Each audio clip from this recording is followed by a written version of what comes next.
everybody, it's early in the morning and I thought I would just video what I'm doing because I started off not filming.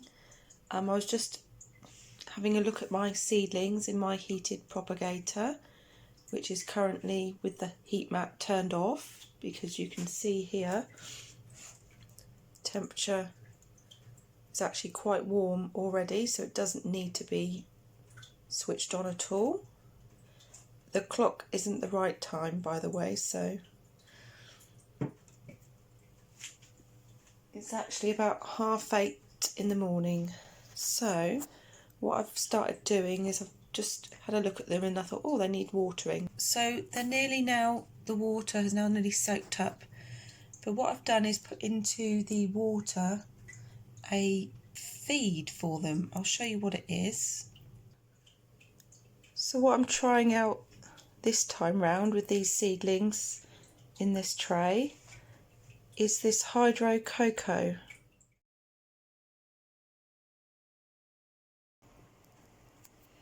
This pot in the middle is the Astrophytum ornatum. True to nature, they have been the fastest growing so far. And in fact you can now see that they're getting their white flecking, and you can just about see some of the little tiny spines developing already. That was a sign for me that I could now start feeding them. And you can see just on the side here, you'll see these little pointy green bits on each side. That's the cotyledon leaves.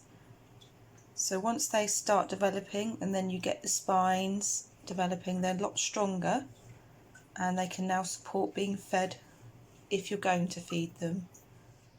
You can see that one there that's in the main focus. It's got a couple of darker spines there.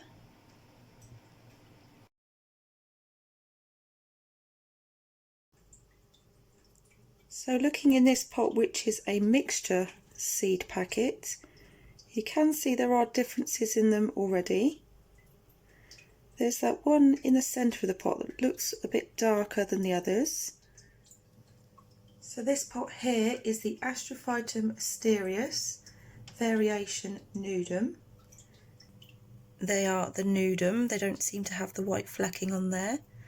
That little tiny one up in the left hand corner, it's been like that for so long, it's just got this little tiny bit of like crusty stuff on the surface. I've used silver sand just for a bit more support. I will be putting mixed bird grit around them as well, which is a bit bigger particles. So here are the Lophophora cardona seedlings, all still alive since my last video. So you can see the particle size there of the mixed bird grit. These are all the Frailea seedlings, and I've had absolutely no problems with these seeds. I don't know whether it was because I did wash them before I sowed them, and I have been spraying them with my cinnamon oil water every now and then, which has really kept the fungus gnats away. It's been a deterrent because they just don't like the smell of the cinnamon oil in the air, and they just fly off.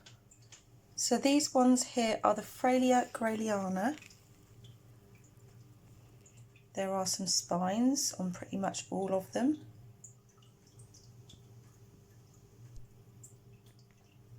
The next pot is Frailea schlinskiana, and this one is Frailea castanea, and they're looking good too. Basically these ones here were at the same stage as these, where I'd completely opened the bag and the propagator lid vents were open, so they were perfectly able to acclimatise. And I'll include these ones because these were just some leftover seeds that I had left in a packet of Mr. Fothergill cactus seeds. So I've just sown those just to prevent them from just being sat around really in an opened packet. So they've all sprouted up nicely, which they usually do, those cactus seeds. They're a mixture of easy to grow cactus really, so you get quick results with them. And again you can see here, this is a good example of showing you these little pointy bits on the side, which again are the cotyledon leaves. Those are the first leaves to appear when it starts to grow, and then after that it starts to develop the main cactus growth from there.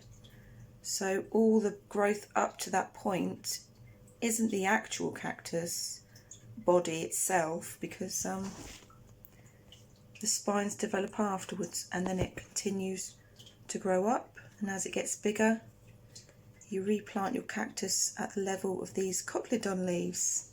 Put those at soil level, and I read about that in a cactus book. So talking of replanting, I'm still yet to transplant my 2-year-old seedlings, which are looking amazing. They're just underneath this blue light because it's the fish tank light, and because it's got the blue colour in there, it's really good for the green growth. So here's the other tray just next to it, which is getting a bit more of this fluorescent lighting here. So these cactus seeds were originally purchased from Just Seed, and they're a crown mix variety. But what I wanted to show you was this little cluster here. There's 5 of them there, and they've been significantly smaller than all the others. I'm wondering whether they are a specific type, because they do look similar to the other ones in there, but they just look different. So in this example, this one here, because obviously they've been sat in this tray since I'd sown them and nothing's been added, no more soil or anything like that, they've just been sat in this tray. So you know they're starting to get a bit bobbly here, and obviously now you can't see those cotyledon leaves because they're getting a lot more mature. You can see it tapers and gets thinner at the base, so that would have been around about where those leaves were. So when I come to replant them, I will replant them a bit higher up into the substrate to the point where it's able to support itself without wobbling, and that should be the correct depth for that cactus. You can see this one here has got a side piece coming off of this one. I think it's got 2 parts that are growing off of this one. It's been like that for a while now. It just sprouted these 2 extra shoots, and obviously you can see they're covered in spines and that, so that will be interesting to see how that develops over time. So anyway, just going back to my seedlings here, I'll just show you the rest of those Astrophytum ones. And these ones are the Astrophytum asterius. There we go, there's a bit more of a close-up there. You can see now how they're developing. They're getting their little grooves on them. They're sort of like the rib sections, and their little tiny white dots, their little areoles and their little spines, which cactus seedlings can develop their spines very early on and then go on to lose the spines as they get older.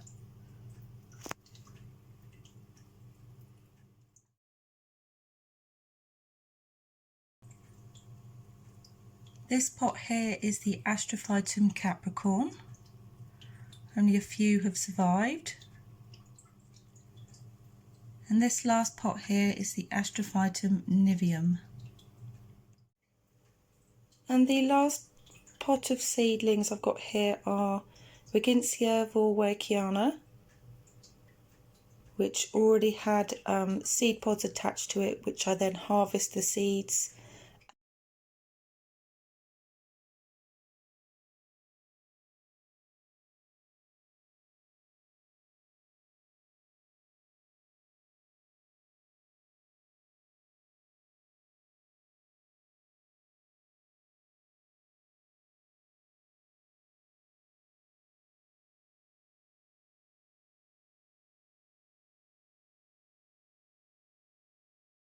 I'm not sure whether they're true to type, but anyway, let's have a look.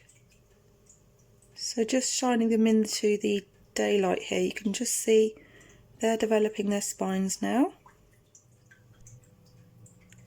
Nice and plump and green, no problems with these ones either. And just one more look now at the Lophophora cardona before we go.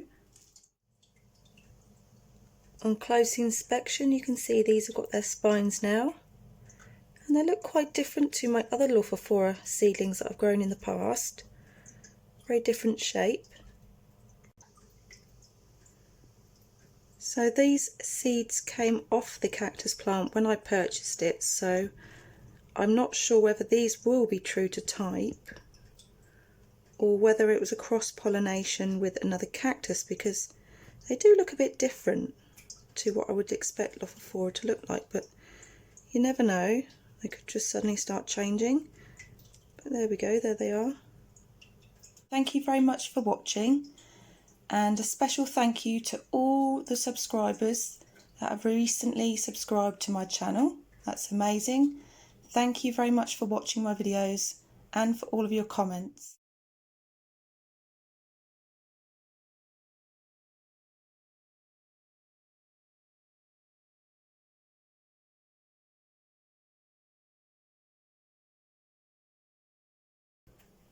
Okay then, bye.